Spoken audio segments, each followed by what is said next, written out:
কৃষক ধানের দাম পায় 16 টাকা 17 টাকা প্রতি কেজি, আর সেই ধান চাল হয়ে আপনার পাতে এসে পড়ছে 70 টাকা প্রতি কেজি। তাহলে মাঝের পয়সা খেলো কে? ফোড়ে দালাল।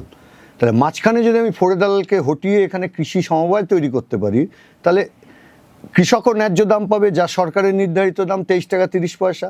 আবার উল্টো দিকে তখন চালটাও আপনি 40 টাকায় পাবেন, কারণ ফোড়ে দালাল নেই। এইটাই হচ্ছে সুবিধা।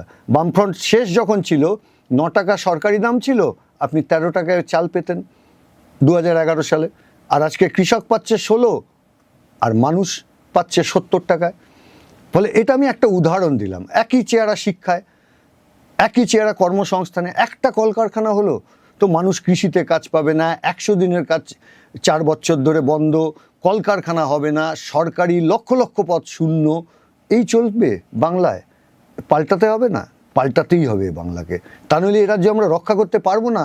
তরুণ প্রজন্মের কোনো ভবিষ্যৎ আমরা রেখে যেতে পারবো না।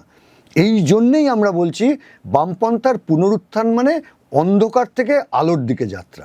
এই জন্যই এটা জরুরি।